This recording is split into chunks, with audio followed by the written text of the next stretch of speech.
Christmas is the most magical time of the year. The one day when you can eat chocolate, nuts and sprouts and watch television. Apart from all the other days you can do that. Whether you're a Christian or a Jew, a Muslim or a Hindu, a Jedi or a Womble, Christmas is everywhere. On television, in the high street, even in normally sacred places like churches. Christmas is such a big deal that even Richard Dawkins probably does it. And he thinks God's a twat who isn't even there. But what is Christmas anyway? Do we still need it in 2016?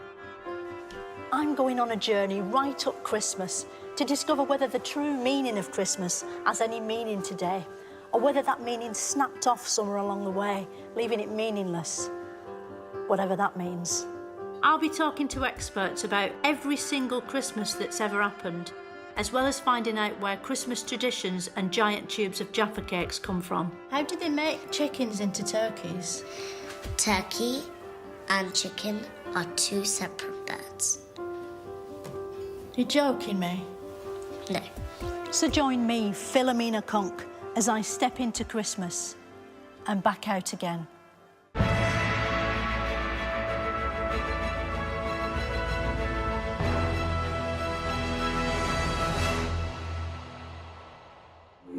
Christmas isn't just tinsel and a long Doctor Who. It's a festival with traditions stretching back across hundreds of years and almost as many Christmases. It's hard to imagine now, but when Christmas first began, Christ wasn't even in it. Psycho Danny Dyer hasn't always been in EastEnders, even though he feels like part of the furniture, especially when he's trying to act. Centuries before Jesus arrived, late December was already a time of celebration for the pagans, who existed so long ago there aren't any YouTubes of them. So we've had to make do with this picture. To find out what the pagans were, I spoke to an expert. Were there pagans before there were humans? No, you've got to be human to do anything. Pagans are just people who lived in Europe before Christianity arrived. How difficult was it for the pagans to get about on all fours? They didn't travel on all fours, they travelled upright like we do. The pagans worshipped nature, just like Chris Packham. And their calendar revolved around two big annual events, also like Chris Packham. One of these events took place in late December and was known as the winter solstices. What was the winter solstice? It's the winter solstice. Solstice. Solstice. Solstice. Solstice. Solstice. You got it. It's that magical time, midwinter and midsummer, when the sun seems to stand still. To the eye, it appears to stop moving along the horizon. Well, you're not meant to look at it, are you? Because it hurts your eyes. You can look at it when it rises and you can look at it when it sets. Then you can. No, you can't. It makes you go blind. You can. Believe, trust me, you can't. can. That's probably why you've got glasses. As well as blinding themselves, the pagans celebrated the solstice by cutting down holly and ivy and dragging it into their homes, along with a giant Yule log which they'd set fire to. It sounds rubbish, but with no app store to speak of, killing trees and plants was as good as entertainment got, even at Christmas. Of course, for most people, it wasn't really Christmas until the birth of Jesus Christ, an icon who was almost as revered back then as Beyoncé is today. Jesus' mum was this woman, the Virgin Mary, who one night got visited by an angel and told she'd been gotten pregnant by a Holy Ghost. Of course, actual ghost is ectoplasm, which only contains ghost sperm. But Jesus wasn't born a phantom, leading experts to believe Mary wasn't impregnated by a real ghost, but by a man in a sheet, like in Scooby-Doo. Mary's husband Joseph didn't mind his son being God's rather than his, because he knew God would probably buy Jesus loads of toys and have him on weekends, which would take the pressure off. As the birth neared, Mary and Joseph travelled to O little town of Bethlehem, only to discover the inn they'd booked had no rooms in it, so instead they were put up in a stable. Today that'd lead to one red star on TripAdvisor. Back then, it led to one big star in the sky, which God put there, probably so they could see the baby coming out. Mary had to give birth here on the floor, like a crack addict, and then lay him in a manger. Manger is another word for trough, and it's where we get the name for modern sandwich chain, Ready to Trough. The baby Jesus wasn't an ordinary baby. He was born with a big yellow circle round his head, which must have been hell for Mary to push out, especially when you think nothing had ever been in or out of her down below before. If only he had been born a ghost after all. Then he could have just floated out, clanking chains and going woo.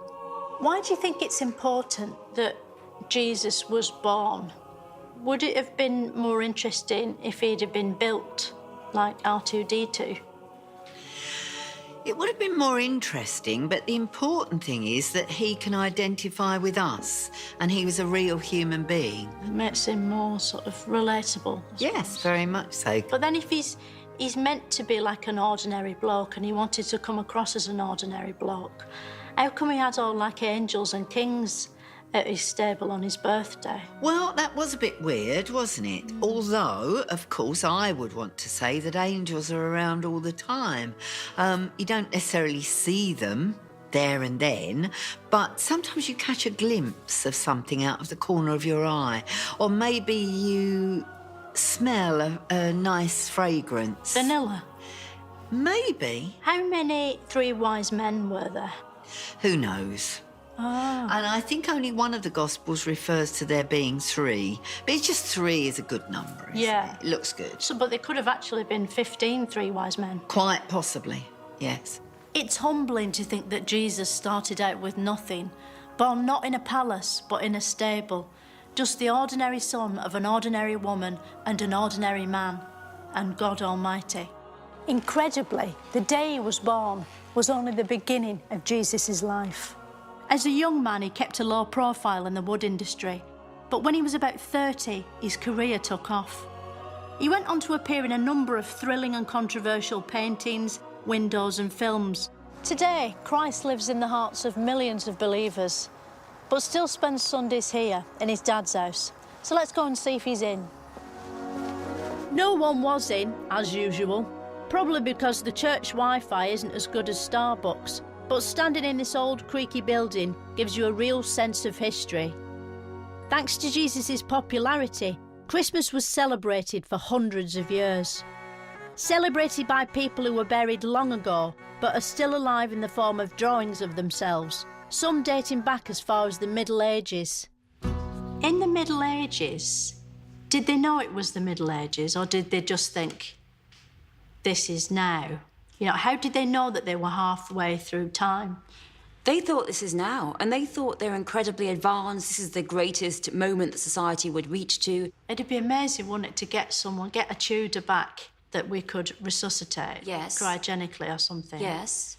And then show him what had happened since he'd died. It would blow his mind, wouldn't it? It would. The internet. The internet. Google. Cars. Aeroplanes. Fitbit watches. Fitbits. One thing our time traveller would recognise is the tradition of getting drunk and acting up at Christmas, which back then was known as wassailing. So what was wassailing? Is that like a sort of bit like bants now? What's bants? Bants, it's like when someone's acting like a prick. Oh, really? What it is basically a group of people, usually a group of men, go around from house to house with a big bowl of drink, and they knock on your door and they sing songs, and the idea is that you're going to swap a drink from their bowl for a gift. So it was a bit like trick-or-treating then, was it? It was very like trick-or-treating. I mean, what sort of costumes would they do? Because they were already sort of covered in shit, weren't they, with like slugs on them and mud and everything. They didn't usually wear costumes, but it was also a way of creating community cohesion, going from house to house. It was something that was supposed to be fun as well. So that's really the very early beginnings of going from house to house singing carols. Because the history lady said that, we've now cut to this. Some boys singing carols in a church. On earth.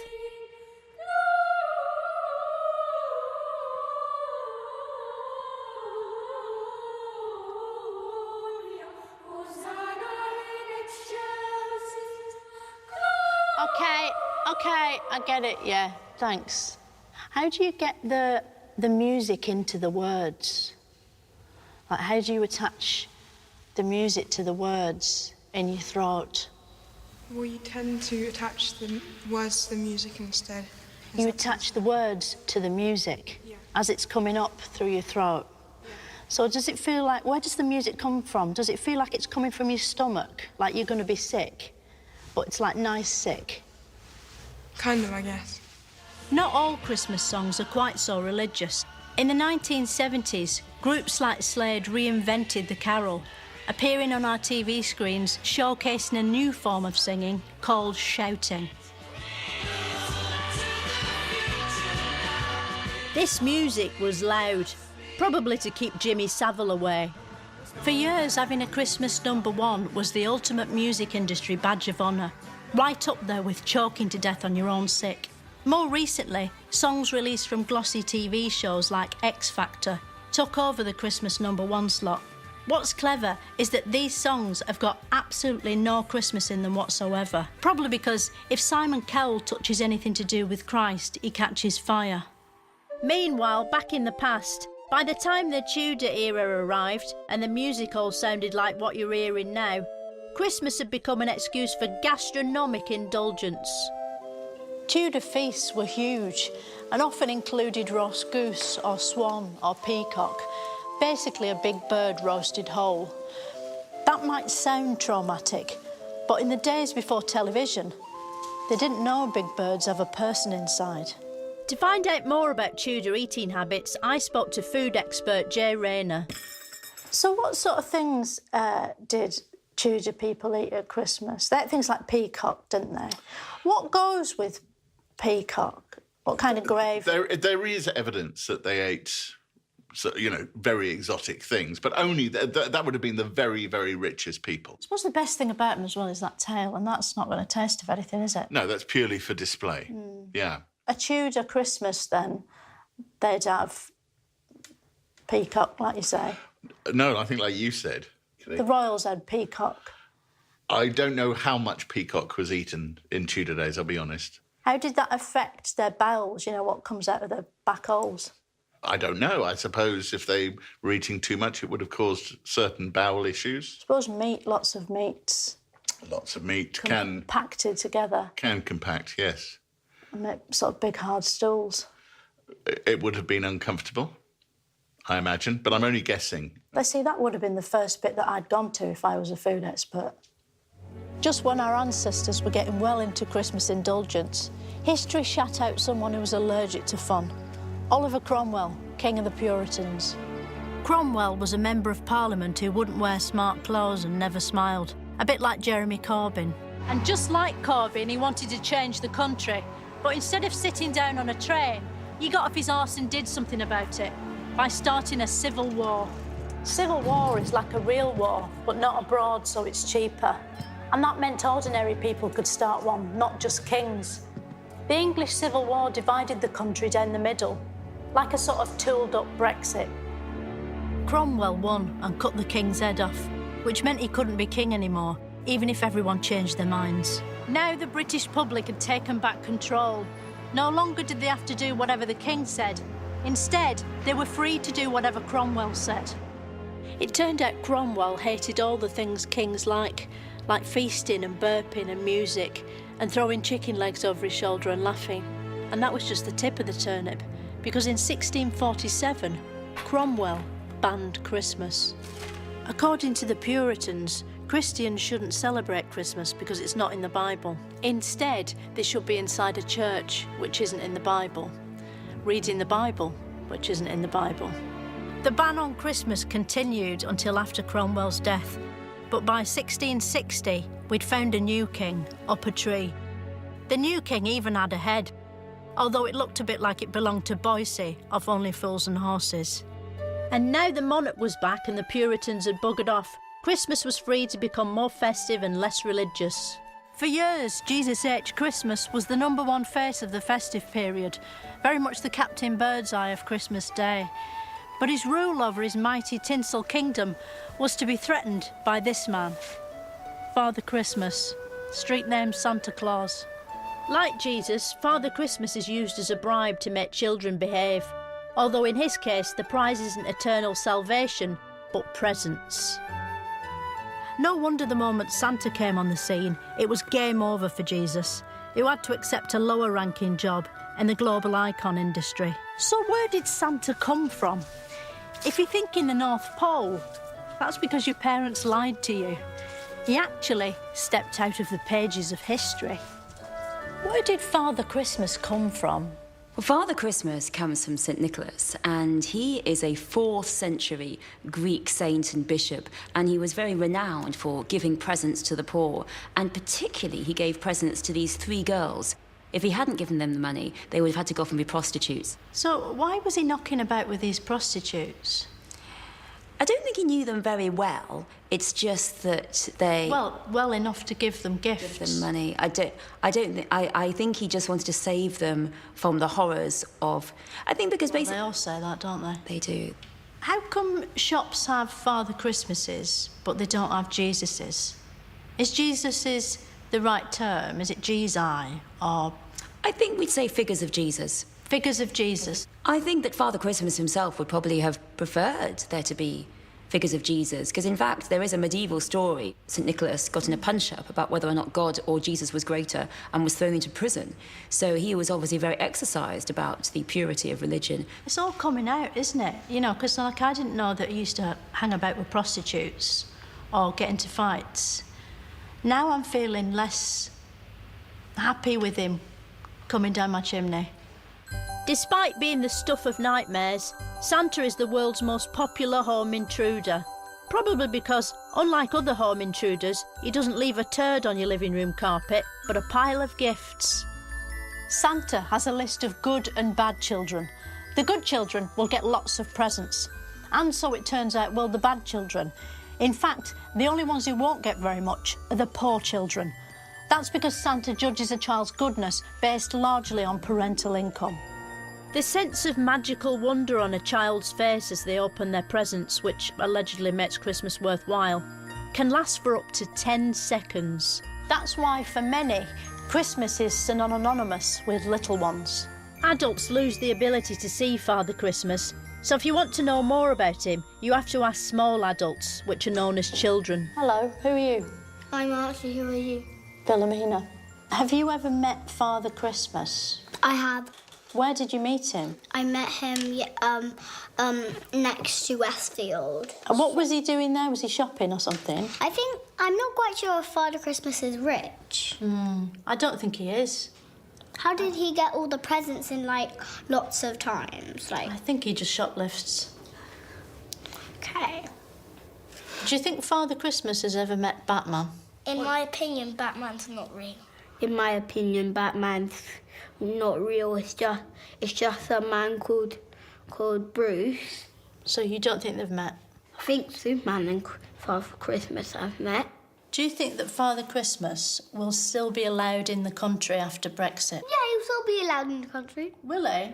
Yeah, because the police don't know when he's in the air. Like David Bowie, Santa experimented with many different looks, finally settling on the familiar fat jolly laughing man look in the late 1800s. The Queen Victorians were batshit for Christmas and popularised many of the traditions we still do for no good reason today. For instance, Queen Victoria's husband, Prince Albert, did what his fellow Germans had been doing for years and had a tree installed in his lounge. Albert's tree would remain the most heavily decorated piece of wood to grace Buckingham Palace until the day Roger Moore was knighted. The Christmas tree is still the centrepiece of most festive decorations. It's covered in lights, chocolates and baubles, which is what circles are called at Christmas. There are also these characteristic vines from the most festive plant on earth, tinsel. Tinsel became a decoration because you can't do anything else with it. It's horrible in salads and won't boil down for soup. For years, the best Christmas decoration was the Blue Peter Advent crown, which took a load of coat hangers and tinsel and cleverly transformed them into a load of tinsel round some coat hangers. Now you'll see how it all fits together.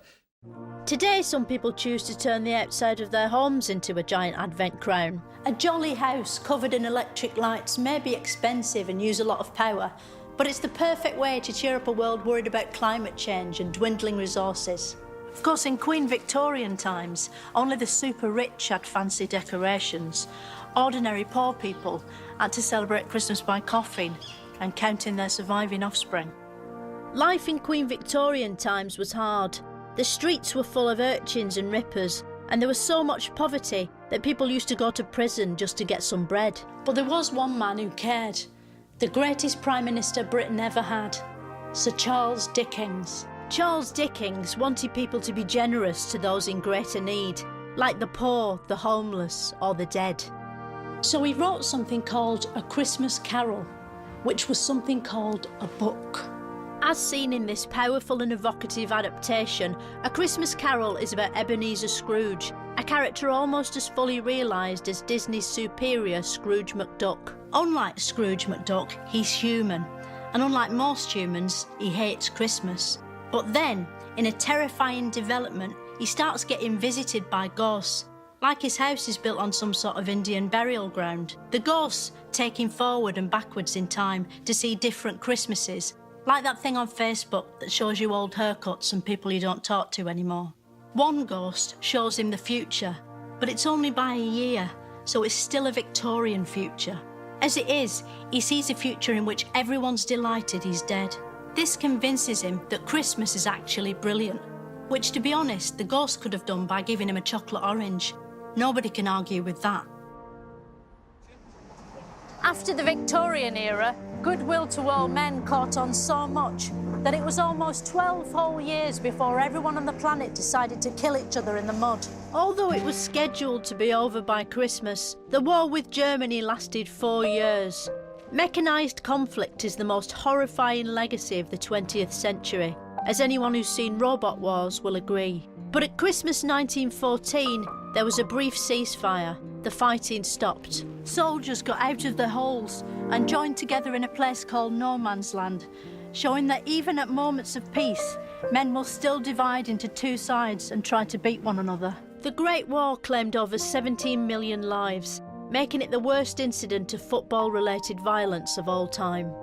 After the First World War, Christmas spirit once again reigned supreme, until the Second World War. We don't know if Christmas happened during Second War too, because there simply aren't any records. But there's no footage of Hitler or Churchill in Santa hats either, so it's safe to assume it was parked while they twatted each other.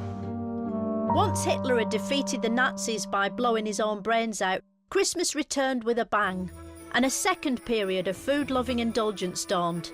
The modern Christmas dinner soon became an important cultural cornerstone of both society and gravy adverts. Mum made the gravy. Could you talk me through what makes a perfect Christmas dinner? Once you've got the right people around the table, you need a light starter. If you give people too much to, which is Not really prawn cocktails. well, I don't know. If you, a good prawn cocktail's a lovely thing. I don't like prawns. Do you know? No, they're bottom feeders. Okay, I tend to do platters of charcuterie, salami and ham and maybe some pickles and things for people to pick out. Yeah. You wouldn't have that? No? Okay. And then you come to the main event. So maybe a 3-bird roast or a roast goose, bread sauce gravy. But I don't understand bread sauce. It's a great way of making a really savoury sauce. Bread and sauce are two completely different things, aren't they? Well, they are, but you can grind the bread down and then cook it in milk to make a really good sauce. It just looks like sort of jizz.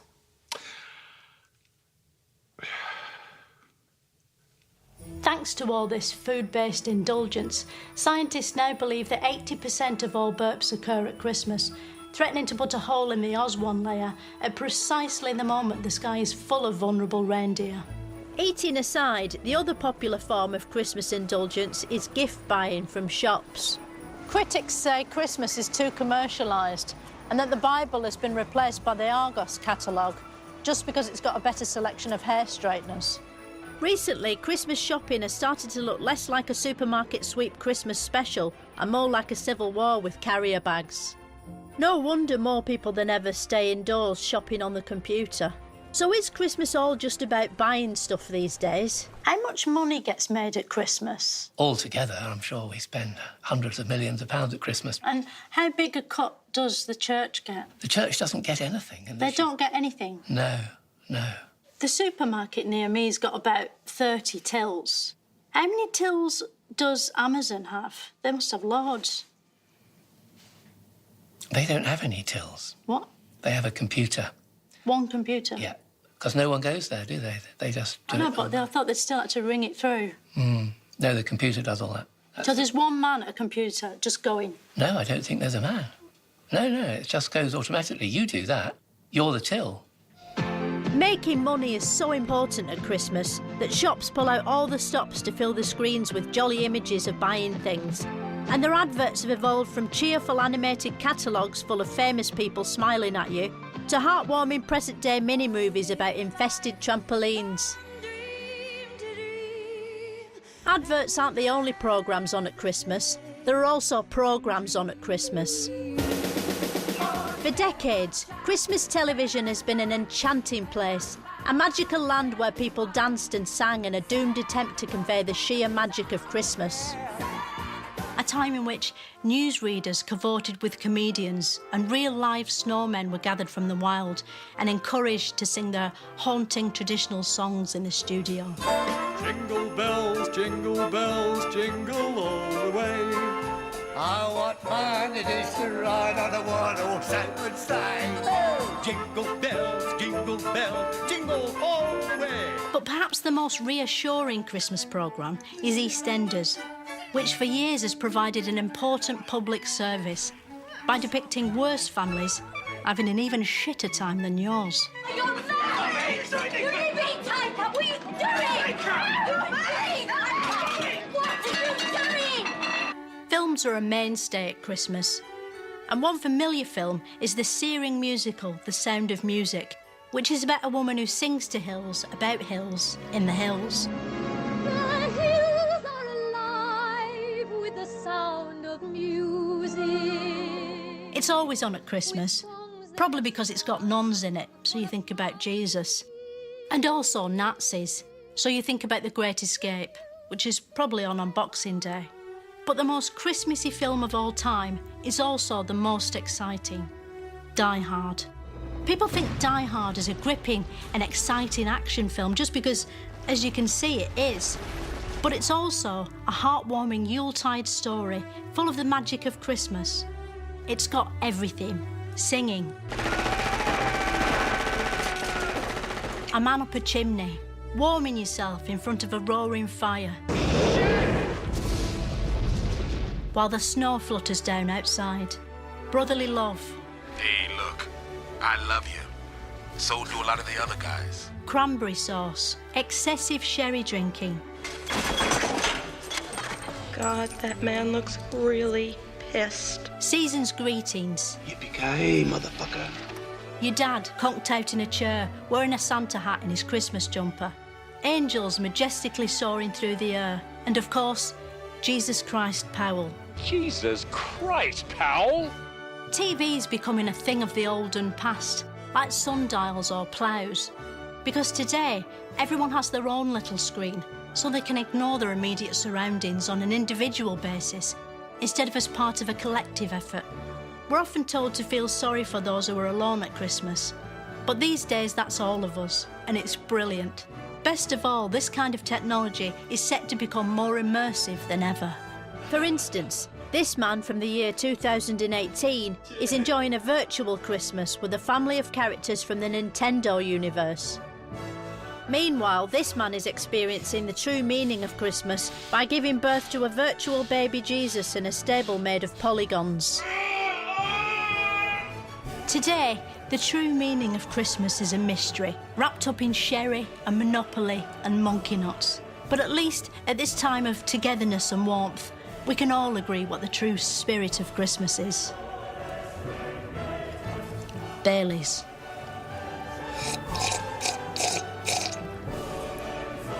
Merry Christmas and a very new year.